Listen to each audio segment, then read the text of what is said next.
എടാ പൈസ ഉണ്ടാക്കിയതാണോ മാർഗം? എടാ ഇതിനാണോ നിന്നെയൊക്കെ പഠിക്കാൻ വിടുന്നത്? നിന്റെ പരിപാടി ഉണ്ടല്ലോ, ഈ പരിപാടി ഇന്നത്തോട് നിർത്തിക്കും. മേലെ രണ്ടെണ്ണം കൂടി ഇമ്മാരി പരിപാടി വെപ്പിച്ചിട്ട് ഇങ്ങോട്ട് വന്നേക്കരുത്. എടാ നീ ചെന്ന് എൻ്റെ അപ്പനോട് കാര്യം പറ. നിനക്ക് നാട്ടിൽ നിൽക്കാനാണ് താല്പര്യം, എന്നിട്ട് അതിന് വേണ്ടത് ചെയ്യേ. അല്ലാതെ എനിക്ക് സത്യമായിട്ട് മനസ്സിലാവുന്നില്ല നിന്റെ പോക്ക് എങ്ങോട്ടാന്ന്. ഞാൻ ഇറങ്ങുവാ. ഈ സമയത്തിന് പോണ്ട സാറിലെ ചേച്ചി, അപ്പനോടെ ആകെ പ്രശ്നത്തിലായിരിക്കും. ഞാൻ ഇവനെ ആക്കിയിട്ട് പോവാന്ന് വിചാരിച്ചതാ. ഞാൻ ഇറങ്ങട്ടെ. ഇതുവരെ നീ പറഞ്ഞ കാര്യങ്ങൾക്ക് തീരുമാനമൊന്നും ആയില്ലല്ലോ. ചേട്ടൻ കൂടുതലൊന്നും പറയാനില്ല. ഇവൻ്റെ വണ്ടിയുടെ ലോഡിന് മാത്രം 6000 രൂപ എന്ന് പറഞ്ഞു കഴിഞ്ഞാലേ ബാക്കി എല്ലാവരും 5000 രൂപയ്ക്കല്ലേ എടുക്കുന്നത്. പുതിയ വണ്ടിയെന്ന് പറഞ്ഞ് 1000 രൂപ കയറ്റി വയ്ക്കുന്ന വെച്ചാൽ അതൊരു നിരക്കാത്ത ഏർപ്പാടല്ലേ. ഓഹോ, അപ്പൊ നീ നിന്റെ ഇഷ്ടത്തിൽ ഉണ്ടാക്കാനാണോ? രാജീവ, ഒരു കാര്യം പറഞ്ഞേക്കാം. കള്ളം കുടിച്ച് വീട്ടിൽ വന്ന് വായി തോന്നി വർത്താനം പറഞ്ഞുണ്ടല്ലോ.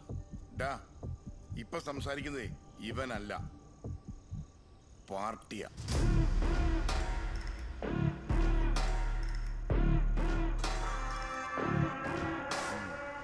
സാമൻ ചേട്ടാ, ഏത് പാർട്ടി പറഞ്ഞാലും എനിക്ക് ലാഭകരമെന്ന പരിപാടിയിലേ ചെയ്യാൻ പറ്റുള്ളൂ.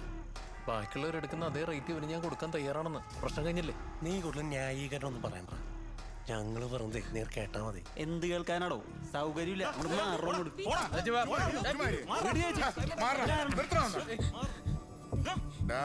നീയൊക്കെ ഇവിടുന്ന് ലോഡ് കയറ്റിക്കൊണ്ട് പോകുന്നേ എനിക്ക്